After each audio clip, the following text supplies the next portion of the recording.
기도하겠습니다. 하나님 아버지, 하나님의 크신 사랑과 저희를 향한 놀라우신 은총을 감사드립니다.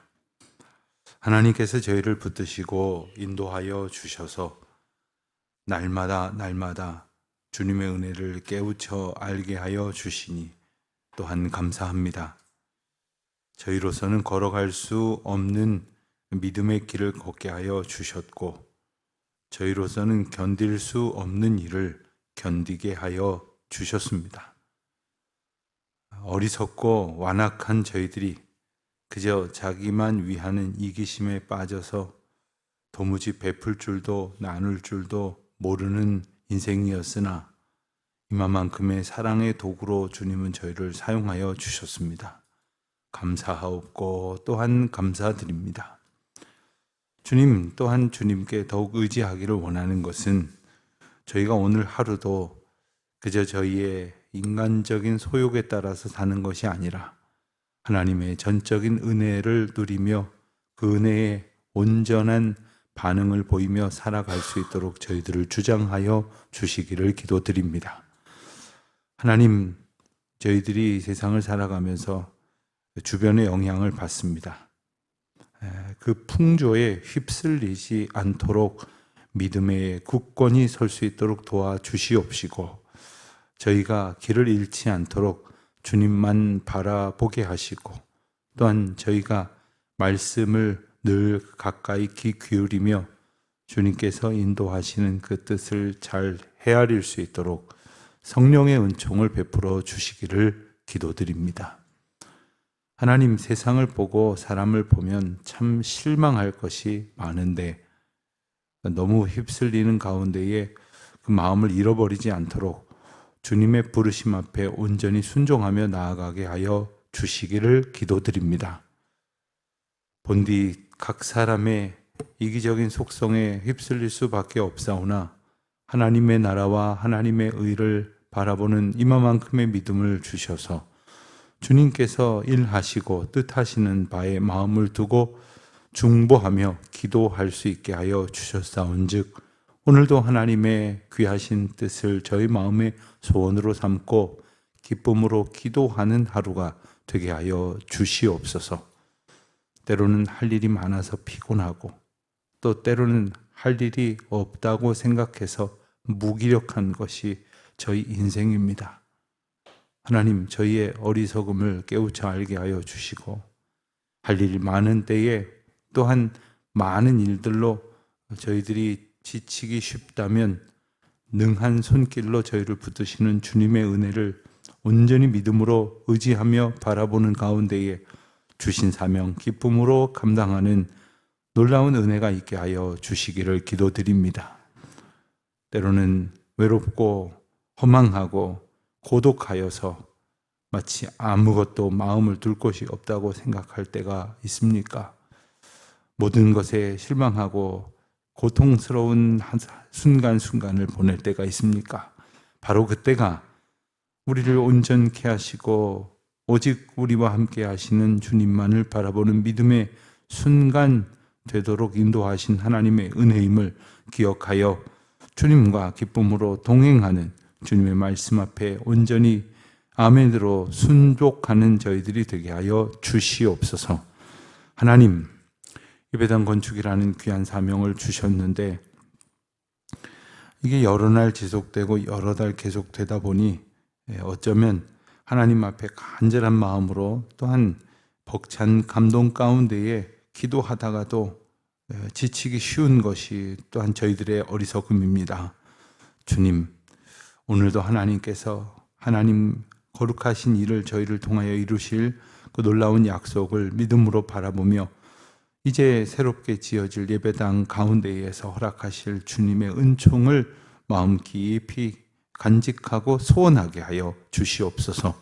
하나님, 온 교우들이 이 기도의 제목을 함께 품을 수 있도록 먼저 하나님의 은혜를 얻은 자 된 저희들에게 주님의 마음으로 사랑하는 성도들을 이제 영접하고 또한 중보하며 또한 권면하고 오직 하나님의 은혜만으로 굳건히 서기를 힘쓸 때에 저희 교회가 이 귀한 건축의 과정 속에서 주께로 더 가까이 나아가는 주님의 은혜로 더욱 결속되어지는 은총을 누리게 하여 주시옵소서. 아버지 하나님, 오늘 하나님의 은혜 가운데에 새로운 소망을 가지고 발을 내딛는 이들이 있습니까? 주님 축복하시고 그 길을 인도하여 주시기를 기도합니다. 하나님, 병중에서 하나님의 은혜를 사모하는 마음으로 두렵고 떨리는 가운데에 병상에 누워있는 모든 성도들, 오늘 입원하는 교우들, 수술하는 교우들, 하나님의 은혜 가운데에 지키시고 보호하여 주시옵소서. 주께서 우리를 통하여 행하시는 모든 일들이 하나님의 영광이 드러나는 귀하고 복된 기회임을 저희들이 놓치지 않게 하여 주시옵소서. 오늘 저희가 먹든지 마시든지 무엇을 하든지 누구를 만나서 무슨 이야기를 나누든 주님의 영광이 드러날 수 있도록 저희들을 하나님 지키시고 보호하시옵소서.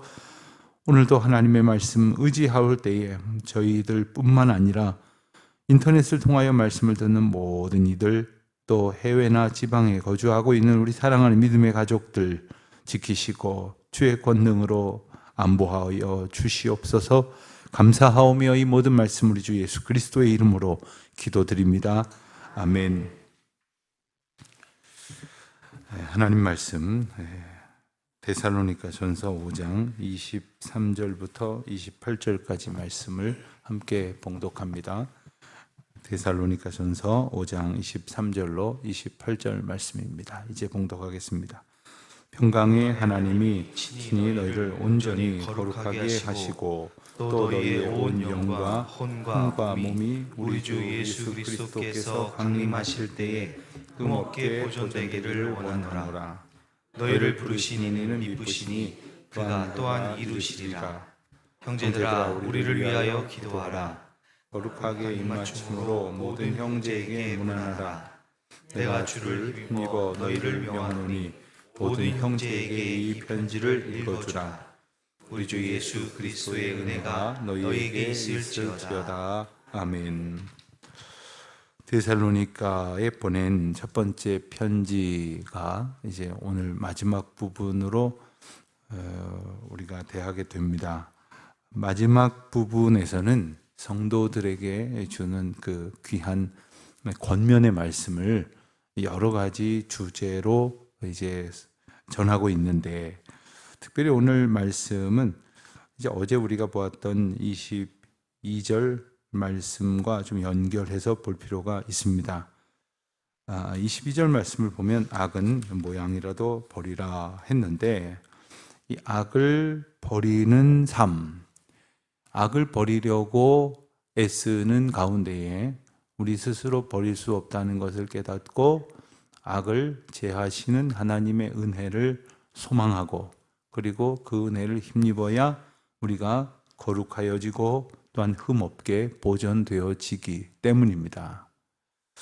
악을 모양이라도 버려라 했을 때에 그 말뜻을 우리가 모르지 않고, 그리고 당연히 일절 거부감 없이 아멘으로 받을 만한 말씀이긴 합니다만, 중요한 것은 이 악에 대한 정확한 기준을 가지고 살아가지 못할 때가 많다는 거예요. 그리고 이랬다 저랬다 할 때가 있다는 거예요. 이를테면 어떤 일을 누가 했다고 하겠습니다. 이게 내 생각에 악한 일이에요. 그런데 내가 참 좋아하고 내 편을 들고 나와 깊이 연대한 사람이 그랬다고 하면 그럴 수도 있지라고 말을 하고, 또 그보다 좀 못한 마음가짐에 그보다 내가 싫어하고 나하고 별로 사이도 안 좋고 그런 사람이 그만 그보다 덜한 일을 했어도 아주 비난하고 공격을 할 때가 있다는 거죠. 그 남에게 대한 잣대만 가지고 있다면 괜찮은데 자기 자신도 그러지 않아야 되겠다는 생각을 가지고 있다가 그 악한 행동이나 어떤 모양을 가졌을 때에 자기 스스로를 이제 합리화하려는 경향도 때로는 발생을 한다 하는 겁니다. 악이 뭐냐는, 악에 대한 그 명확한 기준을 가지지 못하면 이 악한 풍조에 휩쓸리기 쉬운 것을 우리가 잘 알게 됩니다. 한나 아렌트라고 하는 그 유대계 출신의 독일 태생의 나중에는 미국 국적을 가지고 미국에서 정치 철학자로 살았던 여성 학자가 있었습니다. 그런데 그는 1960년도에 있었던 한 가지 사건을 통해서 하나의 책을 발표를 하게 됩니다. 1960년도에 이제 2차 세계대전이 끝나고 나서 이스라엘은 2차 대전의 전범들을 끝까지 추격해서 지구 끝까지라도 쫓아가서 잡아서 법정에 세우겠다는 의지를 가지고 여러 전범을 지목해서 쫓고 있었습니다. 그때 이 루돌프 아이히만이라고 하는 이가 아르헨티나 부에노스아이레스까지 도망을 갔는데 결국 추적을 해서 12년 동안 그를 추적해서 결국 붙잡아서 예루살렘 법정에 세운 일이 있었습니다. 이 일은 당시에 세계적으로 큰 화제가 됐고 그리고 많은 나라에 보도가 되고 심지어 중계가 되기도 했었습니다. 이 한나 아렌트는 뉴욕에서 학생들을 가르치고 있었는데 이 일에 관심을 가지고 예루살렘까지 가서 이 재판을 보았다고 합니다. 그리고 나서 그가 이 재판에 보고 듣고 깨달은 것을 가지고 책을 썼습니다. 이게 바로 예루살렘의 아히히만이라고 하는 제목의 책으로 나왔는데 이 책에서 그 전범 아히히만 이 재판을 받는 과정 가운데에서 그가 주장한 내용들을 이렇게 소개를 합니다. 나는 공무원이다. 그래서 위에서 시키는 일만 했을 뿐이다. 그러니까 내가 많은 유대인들을 수용소에서 또 가스실에서 죽게 만드는데 내가 일조한 것은 도덕적으로는 비난받을 수 있을지 몰라도 법적으로는 난 무죄다. 이렇게 주장을 했다는 거예요. 여러분 표정을 보니까 이런 나쁜 놈이 있나 하는 표정을 벌써 지으시는데 그런데 이 한나 아렌트가 놀랐던 것은 뭐냐면 정말로 죄의식을 갖고 있지 않더라는 거예요. 그 말을 하는데 벌을 받지 않으려고 비켜서려고 변명하듯이 자기를 방어하듯이 말하는 게 아니라 정말로 그렇게 생각을 하더라는 거예요. 그래서 그는 그 부분에 주목을 해서 이 소위 이 악한 생각이 어떻게 사람을 움직이는가에 대해서 이제 나름대로 연구를 하고 이 책을 쓴 거고 그래서 그가 제시한 하나의 개념이 뭐냐면 악의 평범성이라는 거예요. 그러니까 이 풍조에 휩쓸리면 어떠한 그 명분이나 정당성에 이렇게 얹혀지면 악이 되지 않는다고 얼마든지 생각하고 행동을 한다는 것이다. 이게 인간이다라는 말이죠. 그래서 그는 결론적으로 말하기를 그 아히만이 그 악한 행동을 하게 된 이유는 자기 방어나 자기 변명이 아니라 무사유다. 그러니까 사유하지 않음. 쉽게 말하면 생각 없이 사는 것. 그게 바로 악한 행동의 근원이 된다. 이렇게 주장을 하는 겁니다. 그렇습니다. 우리가 생각 없이 살면 생각하지 않는 존재가 하는 행동을 하게 됩니다. 생각 없이 살면 악한 풍조에서 악을 행하면서도 아무렇지도 않게 생각을 하는 거예요. 그런 경우를 종종 봅니다. 깜짝 놀랄 만한 그러한 풍조에 휩쓸린 사람들을 보게 됩니다. 예컨대 우리 자녀들, 우리 청소년들, 청년들을 대하다 보면 당연한 얘기겠지만 이 시류에 편승하여 살면서 어느새 믿음 안에서 양육되어졌다고 말할 수 없는 아주 혼잡된 생각들을 가지고 몸은 교회에 있는데 생각은 저 바깥에 믿지 아니하는 사람들과 다름없이 생각을 하는 경우들이 있습니다.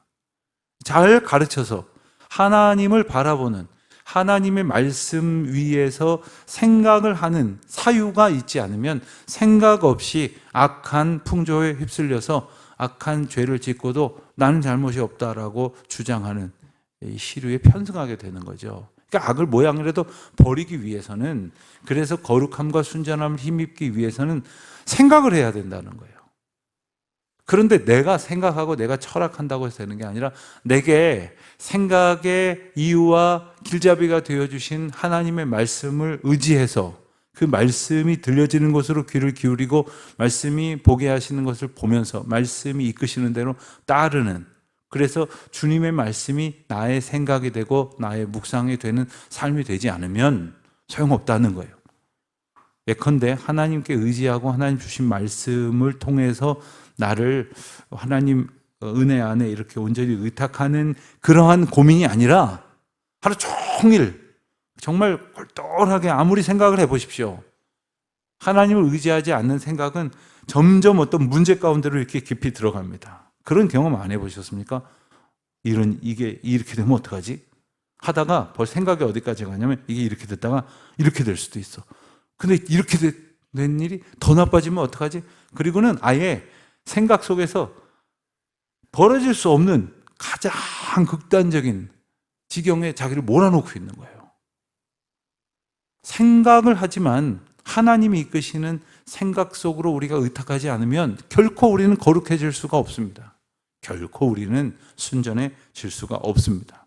23절에 보면 바울은 데살로니가 교인들을 축복합니다. 그래서 23절을 마치 축복 기도문, 짧은 축복 기도문처럼 이렇게 함축된 기도로 이렇게 볼 수가 있는데, 하나님께서 우리를 거룩하게 하시고 흠 없게 보존하시기를 원한다. 여러분, 우리가 거룩해지기를 바라는 마음이 있죠. 흠 없게 보존되어 살기를 원하지 않겠습니까? 그런데 이게 하나님이 은혜로 베푸시는 그 복이 아니고서는 되어질 수 있는 게 아니라는 거예요. 그러니까 내가 흠없게 살아야지.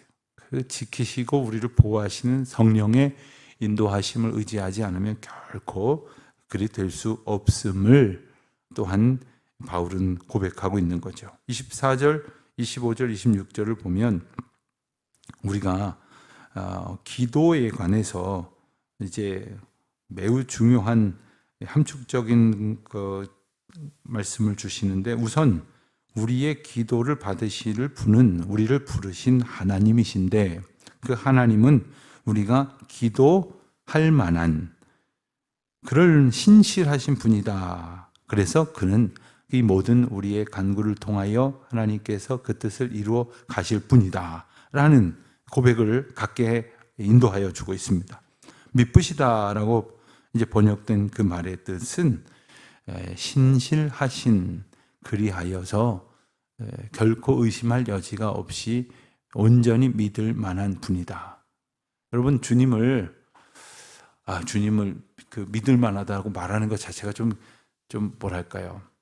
너무 좀 교만하지 않습니까? 어떤 사람을 소개할 때 이 사람 진짜 믿을 만한 사람이야 라고 소개를 할 때는 저 사람 누군데 내가 어떻게 저 사람을 믿어? 라는 생각에서 출발한 거지 않습니까? 근데 우리가 주님은 신실하신 분이고 믿으실 만한 분이라고 말한다는 것은 사람들의 생각 가운데에 주님을 전적으로 믿고 진짜 신뢰하면서 따라가지 않는 그 모순을 전제하고 얘기하는 거예요. 주님은 신실하신 분입니다. 그럼 속으로 당연하지. 그런 말을 뭘 따로 하시나? 이렇게 생각할지 모르지만 그 신실하신 하나님을, 그 믿을 만한 하나님을, 그 믿으신 하나님을 우리가 온전히 쫓아가고 있지 않다면 그 이유는 뭐예요? 나도 모르게 주님을 신실하신 분으로 말로는 고백했지만 따라가고 있지 않고 있다는 거죠. 그렇습니다. 주님은 그런 분이에요. 신실하신 하나님, 약속하신 것을 반드시 이루시는 하나님, 그리고 우리를 지키시겠다고 보호하시겠다고 말씀하신 그 은혜를 오늘도 충만한 은총으로 이루시는 하나님이시라는 거죠. 25절을 보면 형제들아 우리를 위하여 기도하라 하셨습니다. 우리를 위하여 기도하라. 제가 신학교 다닐 때 당시에 정말 대한민국에서 가장 유명한 목사님이라고 할 수 있는 어떤 한 분을 초청해서 학교에서 예배를 드렸는데, 제가 그 예배에 순서를 맡아서 잠깐 그 예배 전에 잠깐 대기실에서 두세 명 정도 함께 있었는데 얼마나 떨리겠어요. 제가 안 떨릴 것 같으세요? 신학생 때였는데 감히 만나볼 수도 없을 것 같은 그런 큰 우리 우리 한국 교회를 대표하는 목사님을 마주하고 있으니 얼마나 떨리겠어요. 그런데 저한테 뭐라 그러시냐면, 전도사도 아니었어요. 신학생이니까 그냥 전도사라고 불러주시더라고요. 전도사님, 이제 예배 시간이 5분 남았는데 지금 날 위해서 기도해 주십시오. 이러시는 거예요. 그래서 제가 무슨 말씀이십니까? 지금 그냥 목사님이 기도하시죠. 내가 오늘 말씀을 전해야 되는데 오늘 처음 보는 학생들 앞에서 말씀을 전하니까 사실 뭐가 뭔지 잘 모르겠습니다. 그러니 기도해 주십시오. 얼마나 제가 놀랐는지 몰라요. 얼마나 또 한편으로는 감동을 받았는지 몰라요. 바울이 데살로니가 교인들한테 기도해 달라 하는 건 뭐냐 하면 우리 모두가 함께 하나님의 은혜를 구하지 않으면 안 된다는 얘기예요. 우리 모두는 하나님의 신실하심 앞에 전적으로 소망하고 의지하는, 그래서 믿음으로 한 형제 되게 하신 은총을 받은 자라는 고백을 하고 있는 거예요. 그 사랑으로 중보하고 그 사랑으로 형제를 문안하라, 이렇게 일러주고 있는 거죠. 또 한 가지 좀 특이한 그러한 당부를 합니다. 27절에 보면 내가 주를 힘입어 너희를 명하노니 이 모든 형제에게 이 편지를 읽어주라. 이 편지는 바로 하나님께서 데살로니가 교회 교인들에게 주시고자 사도 바울을 감동시키셔서 증거하시는 하나님의 메시지입니다. 바울의 개인적인 감정을 전하는 것이 아니라는 말이에요. 이것을 다른 사람들도 들을 수 있게 해라, 읽어주라 하는 겁니다. 여러분, 오늘 하나님 말씀을 우리가 함께 듣고 하나님께서 내게 주신 은혜를 누렸다면 여러분 곁에 있는 가족들이나 혹은 우리 교우들에게도 마치 글로 된 것이라면 읽어주시고 또 들은 것이라면 들려주시고 또 내가 다 기억할 수 없다면 교회 홈페이지에 가서 유튜브에 가서 말씀 한번 같이 듣고 우리에게 주시는 은혜를 나누자고 권면하십시오. 나는 은혜 받아놓고 아멘 해놓고 뭐 받아 적기도 해놓고 그리고는 그냥 아무렇지도 않게 지내는 것이 아니라 이 말씀, 나를 인도하신 이 하나님의 그 뜻과 그리고 그 사랑이 모든 성도들과 함께 나뉘어져야 한다는 사실을, 그리고 우리에게 주신 말씀이라고 하는 것을 기억할 수 있기를 원하는 거죠. 마지막 말씀으로 우리 주 예수 그리스도의 은혜가 너희에게 있을지어다 축복을 합니다. 그렇습니다. 결국은 내가 여러분을 향해서 이렇게 사랑합니다, 축복합니다, 또 내가 이렇게 관심을 가지고 있습니다, 내가 이렇게 걱정합니다, 이런 메시지가 오늘 본문의 결론이 아니라는 거예요. 하나님의 은혜로 우리는 살고 있습니다. 하나님의 은혜로 사십시오. 하나님의 은혜가 있기를 원합니다 라는 거죠.